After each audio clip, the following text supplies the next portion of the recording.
हाँ ताई नमस्ते नमस्कार रहुआ ताजा न्यूज बिहार देख रहल बानी और अभी हमनी के बानी सन एगो वायरल गर्ल के पास।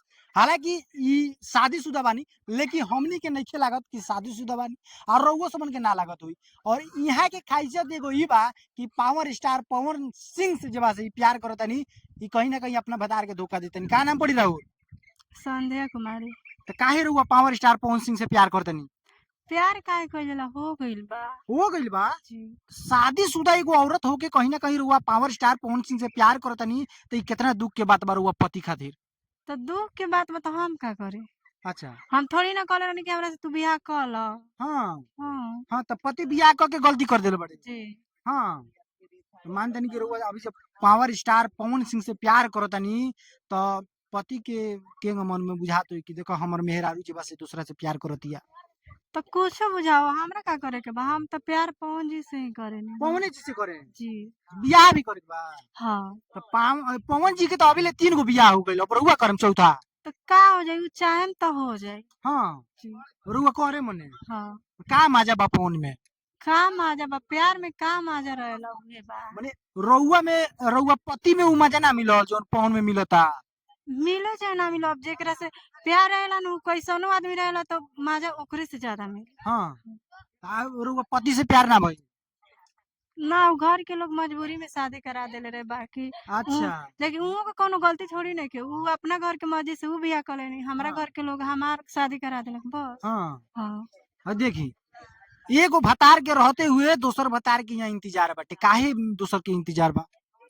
प्यार करेनी तो इंतजार तो करे के पड़ी। करे के पड़ी। जी। तो का लागत पवन सिंह के भतार बनावे के बाटे? हाँ एकदम काहे ना।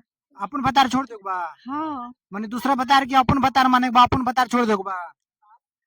कैसे अपन ना मानी प्यार करेनी वहां से हाँ तो तो ऑलरेडी पवन सिंह की तो ज्योति भाभी बाड़ी नु उनकर मेहरारू। तो का हो जाई उ रहे। हाँ हम्म। माने देखी रउआ समन देख सकत बानी ई एगो ऐसन मेहरारू बाड़ी। मतलब अब इनका के हम का कहीं ना कहीं एगो अकेले रह के ई दू गो भतार बनावल चाहत रही। काहे? का है जेकरा से प्यार बा ओकरे से हम मतलब ओकरे साथे रहे। हाँ हाँ। ई प्यार ई सब काहे मतलब प्यार ई कब से हो गल पवन सिंह से? बहुत दिन से भइल बा। बहुत दिन से। जी। कहिया से? मतलब तेरे 12-13-14 साल के रहनी तभी से। अच्छा देखी यहाँ के जब जवानी चढ़ल तब पवन सिंह से जेबा से प्यार भइल ना। माने 12-13 साल के उम्र में लोग के जवानी उफान मारे ला होबे ना। वैसे छवरवा सन के मारता। देखे तनी छवरा सन के तनी घुमाई दे एक बेर कैमरा देखाई है सब लइकुआ सन के एकदम जवानी उफान मारता।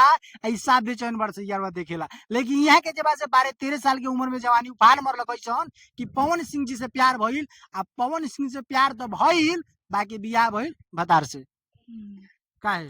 उ घर के लोग मर्जी से अपना करा देलक, हमार मर्जी ना रहा। अच्छा माने घर के लोग जब से अपना मर्जी से करा देलक रउआ भतार से बियाह ना। और रउआ तो केहू के और भतार मानतनी। जी। हाँ हाँ तो केंगे अगर मानतनी पवन सिंह कहियन कि ना रउआ के मतलब मेहरारू बनइहन तो बनम कि ना? काहे ना बने, हम तो अपने इंतजार करतनी कि कहिया हमरा। हाँ रउआ इंतजार करतनी। केंगे इंतजार करतनी एकदम सेजिया उजिया लगा देले बनी पवन सिंह ला कि ना ई जवानी जेबा से पवन सिंह अब खइहन। ना प्यार सेज लगा के थोड़ी होला, प्यार दिल से होकेला। दिल हम से हाँ। दिखाई जब से यहाँ के दिल इतना बड़ा बा कि सब केहू के दिल में एगो मर्द एगो लवर रहेला। लेकिन यहाँ के दिल में जेबा से दू गो भतार के रखे के क्षमता बाटे ना। जी। एकदम हाँ लइको ही रउआ बा। हाँ कय गो लइका बा? एगो कय साल के? 3 साल के। 3 साल के लइका बा। है देखी 3 साल के जेबा से यहाँ के लइका बाटे। आ 3 साल के लइका रहला के बावजूद जेबा से एगो और भतार खोजले तैयार बनी। काहे? ऐसा ही प्यार करेनी तो खोजे के कौन बात बा। अच्छा कहीं ना कहीं मतलब एगो ना होता कि रुआ मर्द के संगे जेबा से ना इंसाफी रुआ नहीं की करब? का इंसाफी करतनी, हम प्यार कइल बानी मुँह से तो इंसाफी केकरा संगे होता नहीं के होती हम नहीं के जाने। हाँ देखिए हमनी के गांव देहात के लोग कहेला कि जेबा से निमन चाहे बेजाए बाप मतारी जब शादी करा देवेला तो ओकरे पर रहे के चाही। रुआ का कहे? का कहे मतलब जेकरा से प्यार है जे उ आराम से खोल के कह सकता कि हाँ हम इनकर से प्यार करें। हाँ तो रुआ खोल के कह दी। तो खोल के कह देनी ना कि हाँ आई लव यू पहुंची। आई बा देख लीजिए पवन सिंह जी आपको कह रही हैं आई लव यू आ वो ई काहे जी ई कची है? मतलब हम बताओ तनी कि हाँ प्यार है। अच्छा कह के बताओ तनी। चुम्मा दे तनी हाँ चुम्मा दे तनी तो एक बेर और चुम्मा दी तो तनी बढ़िया से चुम्मा दी तो एक बेर से हो जाई।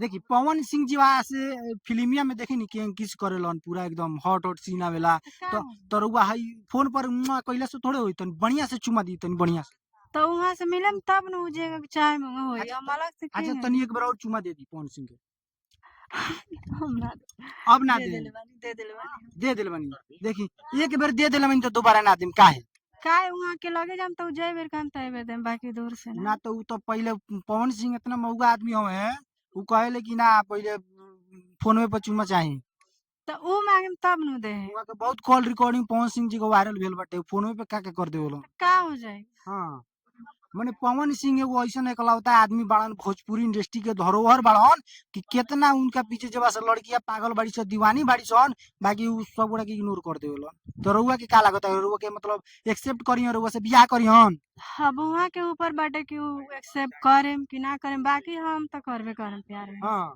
जी ई बात बा हाँ माने पवन सिंह से रउआ प्यार हो गइल बा हाँ। केंगे प्यार भइल बा सही के किलो के सही के भइल बाटे मतलब दक्षिण में कहतानी कि पवन जी से हम बहुत प्यार हाँ दक्षिण मुख रउआ कहतन प्यार हो गइल बा हाँ दक्षिण है ना हाँ यही में कह हाँ तो रउआ सब देख सकत बानी ये उ महिला बानी जौन के पवन सिंह से प्यार करतनी और प्यार ई कदर कईनी कि रातों रात पूरा यूपी बिहार झारखंड में एकदम तहलका मचा के रखल बनी सगरी जे बासे इहे के वीडियो आवता कहीं मोबाइल खोलल जाता तो I love you Pawan Singh काहे ई सब का होता ऐसा ही हम वहाँ से प्यार करें तो आई लव यू बोले में कोनो शिकायत बा? हाँ जी माने सच्चा प्यार करतनी हाँ। का लागत बियाह हुआ करे के बहुना कैसे अब हमरा तो लागत है लेकिन ऊ करम कि ना करम वहाँ के हाँ मर्जी माने बा। रउआ करे के बाटे हाँ तो प्रपोज कर सकतनी पवन सिंह के प्रपोज तनी कर प्रपोज सकता कर दी आई लव यू पवन जी आई लव यू।